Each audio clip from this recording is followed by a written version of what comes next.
यस्य स्मरणमात्रेण जन्म संसार बन्धनात् विमुच्यते नमस्तस्मै विष्णवे प्रभविष्णवे। नमः समस्तभूतानां आदिभूताय भूभृते अनेकरूपरूपाय विष्णवे प्रभविष्णवे।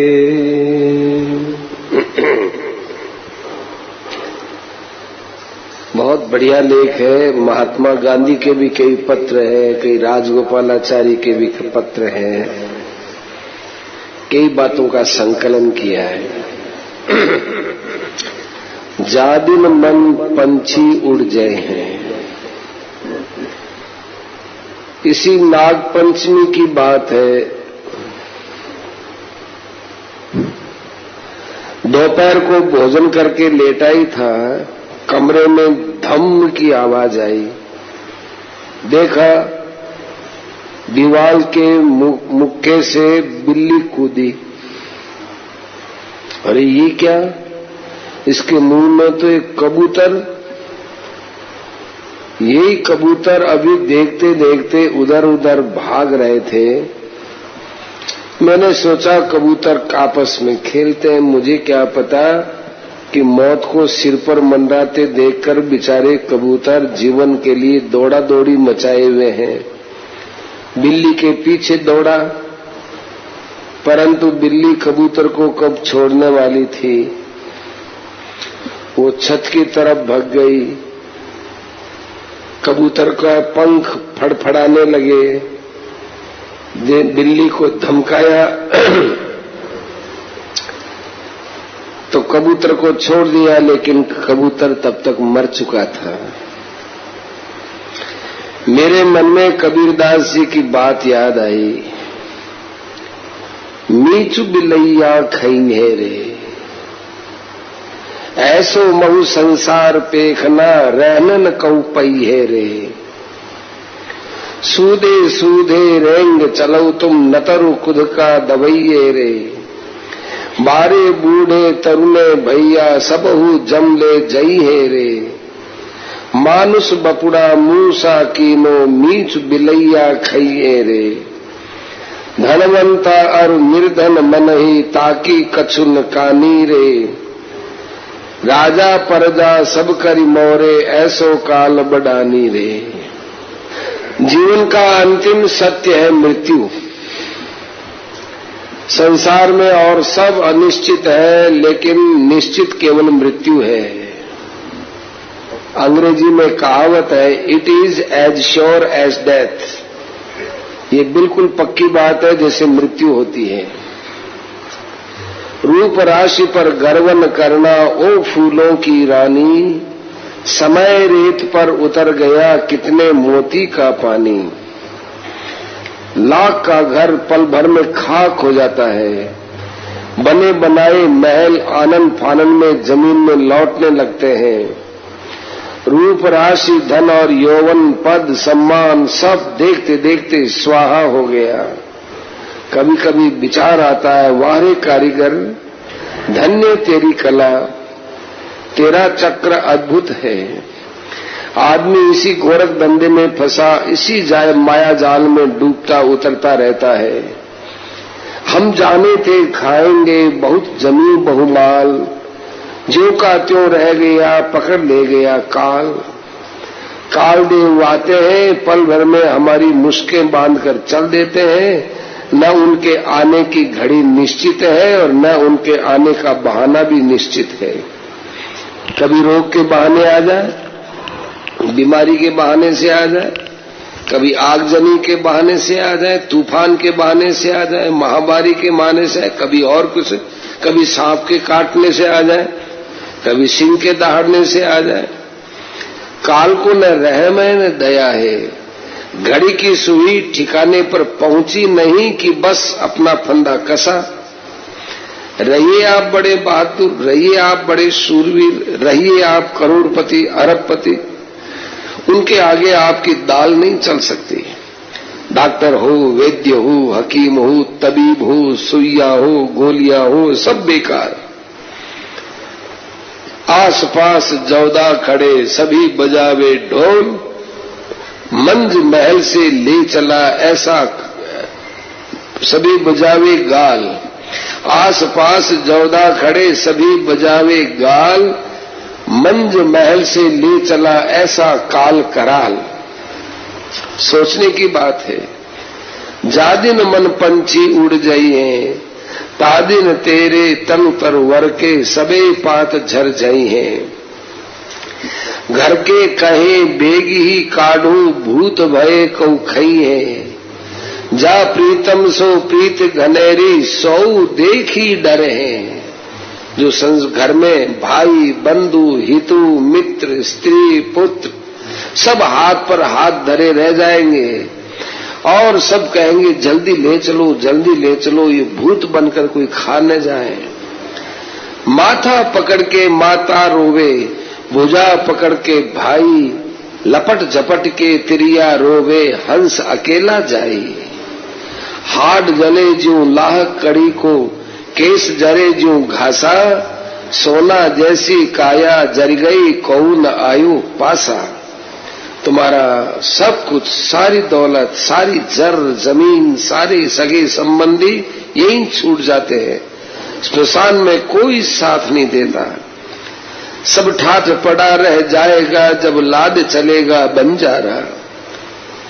प्राण राम जब निकसन लागे उलटी गई तब दोनों पुतरिया, भीतर से बाहर जब लाए छूट गई सब महल अटरिया। कहत कबीर सुनो भई साधो, संग चली वह सूखी लकड़ियां। केवल थोड़ी सी सूखी लकड़ियां लाश के साथ जाती हैं। चिता में लगकर अग्नि की ज्वाला में 2-3 घंटे के भीतर सोने जैसी काया राख के रूप में भस्म हो जाती है और दुनिया वाले कपाल क्रिया करके थोड़ी देर रो पीट करके घर लौट आते हैं। ये जीवन का स्वरूप है। विश्व का प्रत्येक प्राणी, प्रत्येक जीव, छोटा हो बड़ा हो, लेकिन वो काल का कलेवा है। आए हैं सो जाएंगे राजा रंक फकीर। फर्क इतना ही है, एक सिंहासन चढ़ी चले, एक बंधे जंजीर। सब जानते हैं, अच्छी तरह से जानते हैं कि मौत आएगी, एक दिन जरूर आएगी, उससे किसी तरह छुटकारा हो नहीं सकेगा। परंतु कितने आश्चर्य की बात है, ऐसा जानते हुए भी हम मानते हैं कि मौत से हमसे कोई वास्ता ही नहीं है। युधिष्ठिर महाराज ने महाभारत में कहा, अहन्य अहन्य भूतानि गच्छन्ति है यमालयम, शेषा स्थावर मिच्छन्ति किमाश्चर्य मत परम। सब लोग जानते हैं कि हम लोग रोज मरते हैं, पर हम तो कभी मरेंगे नहीं, ऐसा भी साथ में मानते हैं। इससे बड़ा और क्या आश्चर्य होगा।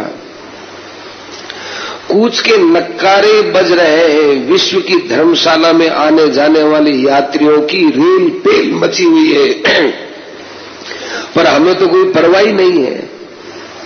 अजब सरा है ये दुनिया की, जिसमें शहरों शाम किसी का कूच किसी का मुकाम होता है। कोई आ रहा है, कोई जा रहा है, किसी के स्वागत की शहनाई बज रही है और किसी की विदाई की मरसियां पढ़ा जा रहा है।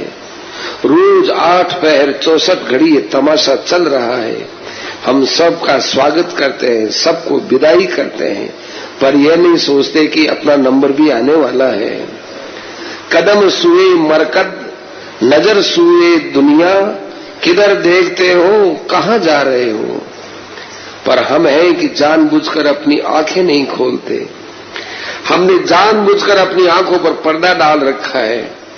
ऐसा न होता तो क्या हमें इस क्षणिक मिट्टी के खिलौने पर इतना गर्व, इस शरीर पर, इस पानी भरी खाल पर इतना अहंकार कभी नहीं होता। रामकृष्ण परमहंस कहते थे, भगवान 2 मौके पर हंसते हैं। एक तो तब जब 2 भाई रस्सी लेकर जमीन को नापते और कहते हैं कि इतनी जमीन मेरी है और इतनी तेरी है, तब भगवान हंसते हैं।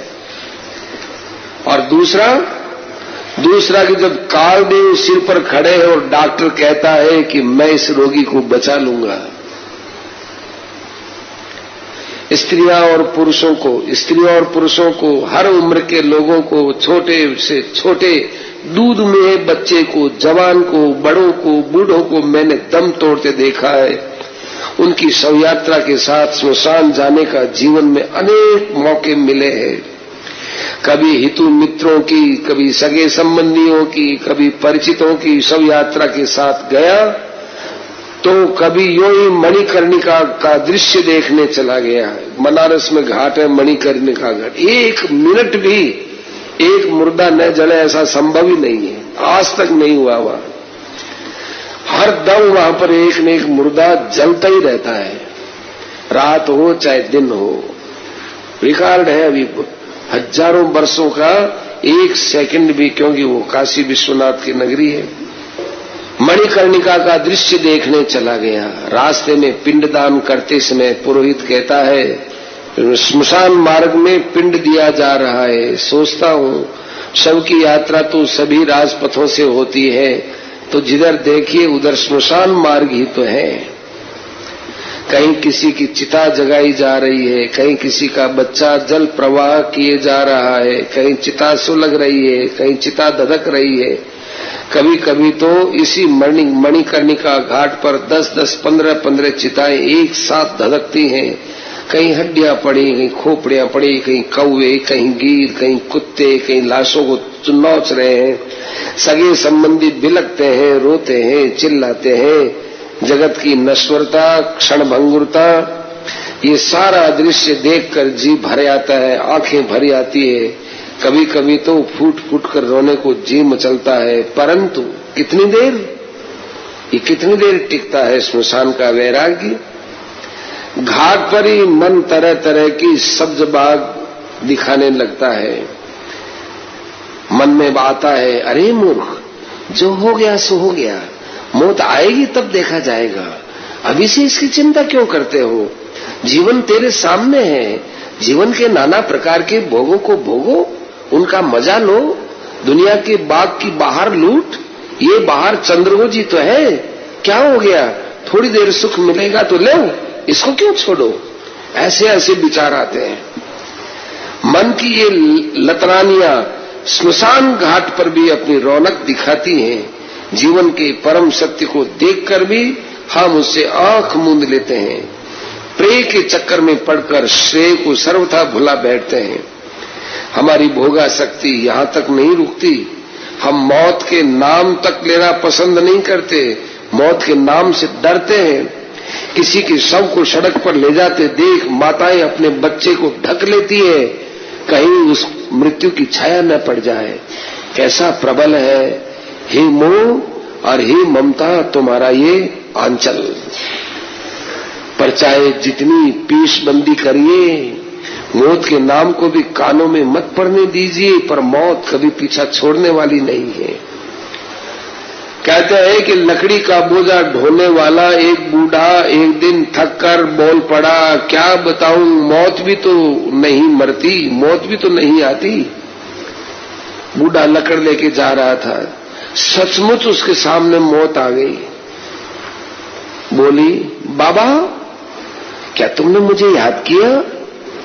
अरे तू कौन है? अभी तो मेरा ही तो नाम लिया था, मैं ही तो मौत हूं। वो बूढ़ा आदमी थर थर कांपने उठा, कहने लगा, मैंने तुझे इसलिए थोड़ी बुलाया था कि तू मुझे यमराज के घर ले चल, मैंने तो इसलिए बुलाया था कि जरा मेरे बोझ में हाथ लगाकर मेरा सिर हल्का कर दे। हम इसी तरह की बातें करके मौत को बहला देना चाहते हैं, पर वो भला हमारे ऐसे चकमों में कभी आने वाली नहीं है। तभी तो कबीरदास ठोक ठोक कर चेतावनी देते हैं, जीरा तुम जय हो हम जानी, राज करंते राजा जय है, रूप धरंती रानी, राज समान सभासद जय है सब अभिमानी, वेद पढ़ंते पंडित जय है, कथा सुनंते ध्यानी, जोग करंते जोगी जय है, ज्ञान रटंते ज्ञानी, चंदा जय है, सूरज जय है, जय है पवन और पानी, मन और बुद्धि दोनों जय है सकल परानी। जोगी जय है, जंगम जय है जन धन मानी। कहे कबीर हरिजन ना जय है, जिनकी मति ठहरानी। मतलब जाना सबको है, जिसने भी शरीर धारण किया है जाएगा, पर बचेगा कौन? जिसकी मति ठहरानी, जिसकी बुद्धि स्थिर है, जिसकी प्रज्ञा स्थिर है, जो स्थित प्रज्ञ है, वे बचेंगे। शरीर तो उनका भी जाएगा, पर वे शरीर तक मृत्यु देखते हैं, अपने आप तक मृत्यु की छाया भी पड़ने नहीं देते। उन पर जन्म और मृत्यु का बंधन चल नहीं सकता है, उन्हें कष्ट नहीं होता है, उन्हें व्यथा और पीड़ा नहीं होती है। मौत से बचने का उपाय है, मृत्यु के रहस्य को पहचानो। यह एक अनिवार्य जीवन का अंग है, इसका सामना करो। तो क्यों नहीं हम हंसते हंसते उसका स्वागत करेंगे? मौत एक बार जो आना है तो डरना क्या है, हम सदा खेल ही समझा कि मरना क्या है। बुद्धि को स्थिर रखने का हम अभ्यास करें तो मौत भी हमारे लिए खेल की वस्तु बन जाएगी। महात्मा गांधी से लोग समय समय पर मृत्यु के विषय में पूछते रहते थे, उनके उत्तर में हम सब प्रेरणा ले सकते हैं। एक पत्र राजगोपालाचारी जी को गांधी जी ने दिया, उसमें लिखा, हम ईश्वर को पहचानते हो तो मृत्यु में आनंद को मानना चाहिए, मृत्यु में भी आनंद मानना सीखना चाहिए, तब ईश्वर की पहचान होगी। एक पत्र दिया, ये पत्र दिया था राजगोपालाचार्य जी को 26/7/1932 को। एक और पत्र दिया था 14/11/33 को, बापू की बहन थी मणि बहन पटेल, उसको दिया था। बापू ने लिखा, मैं मृत्यु को भयानक चीज नहीं समझता, विवाह भयानक हो सकता है, मृत्यु कभी नहीं।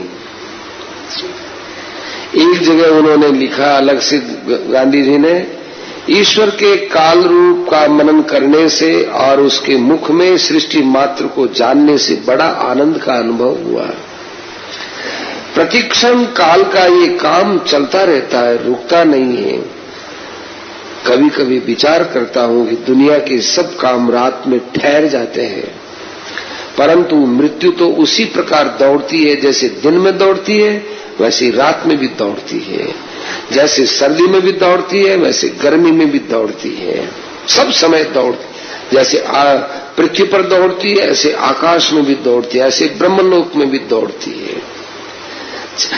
चाहे अनचाहे इसके मुख में हम अकल्पित क्षण पड़ने वाले हैं। बड़े छोटे, ऊंच नीच, स्त्री पुरुष, मनुष्य मनुष्येतर का यहाँ कोई भेदभाव नहीं है।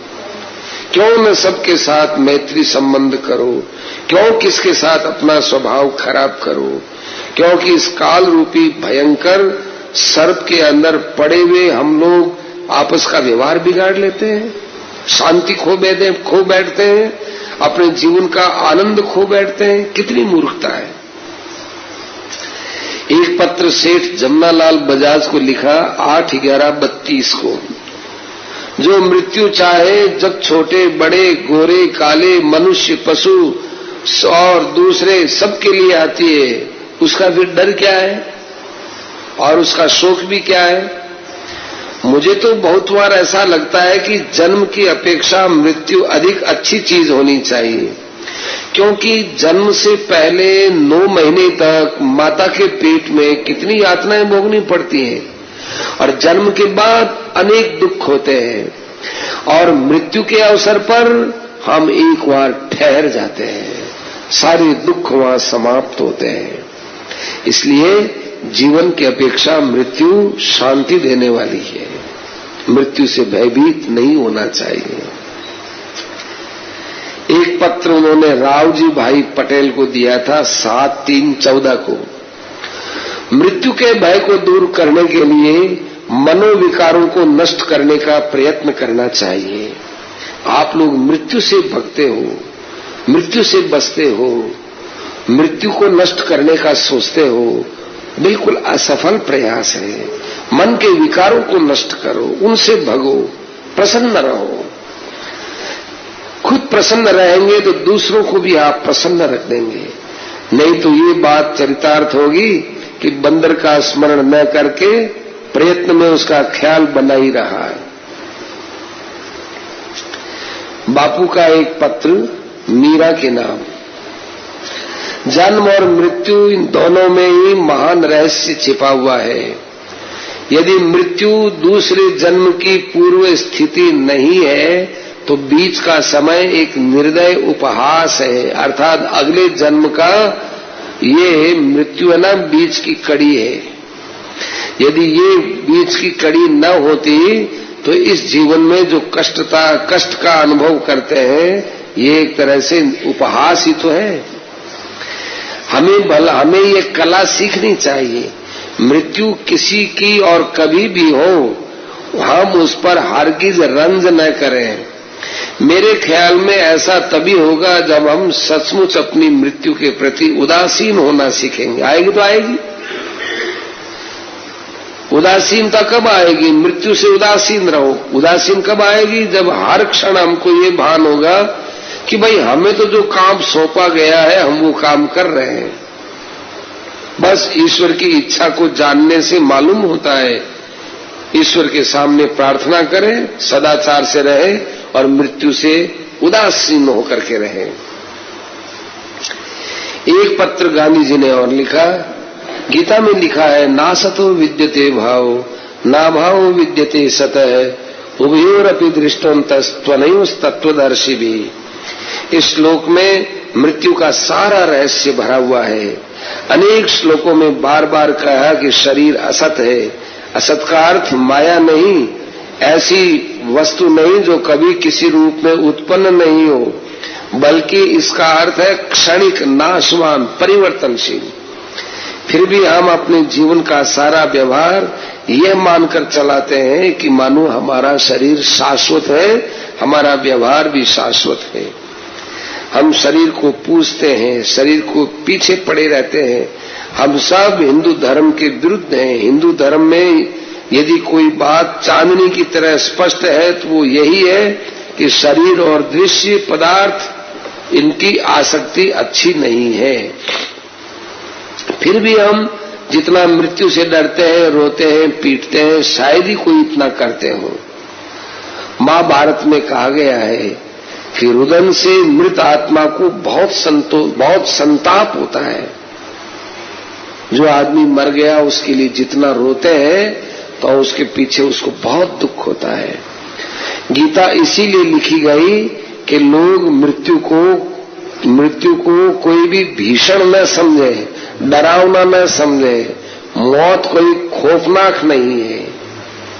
मनुष्य का शरीर काम करते करते थकता है, थकने पर वो विश्राम चाहता है। ऐसे ही जीवन सारे इतने वर्षों तक काम करते करते अब मृत्यु रूप में विश्रांति को प्राप्त करता है। इसलिए इस मृत्यु को सहजता से लेना चाहिए। गीता हमें सिखाती है और मैं प्रतिदिन इस पाठ को समझता हूं कि अशाश्वत वस्तु के लिए की गई सारी चिंता व्यर्थ है, व्यर्थ कालक्षेप है। ये गांधी जी ने लिखा। असत का भाव, इसका अर्थ है अस्तित्व का न होना। गीता पुकार पुकार के कहती है हम अपने जीवन में सत्य को धारण करके जिएं, माया, असत्य, पाखंड का त्याग करें। अनेक बार वाणी असत्य हो जाती है, पाखंड रूप हो जाती है। क्रोध असत है, काम, मोह, मद आदि असत है। हमें इन तमाम सर्पों का सत्र करना है। स्थूल सर्प तो बेचारा केवल शरीर को कष्ट देता है, पर ये काम, क्रोध, अहंकार, क्रोध, ये सर्प हमारी रग रग में पहुंचते हैं और हमारी आत्मा को हानि पहुंचाने की धमकी देते हैं। आत्मा को हानि तो पहुंचाई जा सकती नहीं क्योंकि वो अविनाशी है। यदि हम इस बात को समझ लें कि सत्य क्या है तो जन्म मृत्यु का रहस्य आसानी से समझ में आ जाएगा। जिस प्रकार रसायन शास्त्री कहते हैं कि जब मोमबत्ती जलती है तब उसकी किसी वस्तु का नाश नहीं होता है। मोमबत्ती जलती है तब उसकी किसी वस्तु का नाश नहीं होता। मोम तो वो पिघलता है, बस नाश क्या होता है। उसी प्रकार जब शरीर मरता है और जलता है तब कोई एक ऐसी वस्तु है जो नष्ट नहीं होती है, वो है आत्मा। जन्म और मृत्यु एक ही वस्तु की दो स्थितियां हैं। किसी स्वजन के मरने पर हम जो रोते चीखते हैं उसका कारण है स्वार्थ। ये सारा लेख गांधी जी ने नवजीवन पत्रिका में दिया था। बापू के इन अनमोल उपदेशों को हम हृदय में धारण कर लें, हमारा बेड़ा पार हो जाएगा। सच बात तो यह है, हमारी बुद्धि स्थिर हो, मोह ममता राग और द्वेष के चक्कर में हम न पड़े, फिर मौत का सारा डर दूर हो जाएगा। और वह दूर हुआ कि हमारा सारा जीवन एकदम आनंद में डूब जाएगा। दूसरी दृष्टि से सोचें तो मृत्यु का भय यदि वस्तुतः हमको आक्रांत कर ले तब भी काम बन सकता है। फिर तो हमें सच्चे वैराग्य की प्राप्ति हो जाएगी। मौत सिर पर लटक रही है इतना दृढ़ विश्वास हो जाए तो फिर हमसे कोई गलत काम होगा ही नहीं, कोई पाप हमसे बनेगा ही नहीं। मतलब कितनी बढ़िया बात है। या तो मृत्यु से एकदम डरना चाहिए, एकदम डर करके वैराग्य प्राप्त करना चाहिए, और या ज्ञान में स्थित होकर के मृत्यु से एकदम निर्भय होना चाहिए। न तो पूरे डरते हैं और न निर्भय हो पाते हैं। किसी को हम सताएंगे ही क्यों, किसी के बुरा हम चाहेंगे ही क्यों। हम जानते हैं कि पता नहीं कल का सूर्योदय हम देखेंगे भी नहीं देखेंगे, पर इस भय को हम आंख मूंद कर टाल देते हैं। किंतु हम लाख टाले ये टलने वाला नहीं। तब बुद्धिमानी इसी में ही है, हम जीवन के रहे सहे क्षणों को जीवन के एकमात्र चरम लक्ष्य प्रभु प्राप्ति के लिए ही प्रभु के चरणों में अर्पित कर दें। हम जो कुछ करें सो सब प्रभु पूजा हो। प्रभु से हमारी एक ही प्रार्थना है, हे नाथ इतना तो करना, इतना तो करना भगवन, जब प्राण तन से निकले। श्री जमुना जी का तट हो, अरुपास बंसी बट हो, वह सांवला निकट हो, जब प्राण तन से निकले। बस प्रभु से यही प्रार्थना करके जीवन को पवित्र बनाना चाहिए।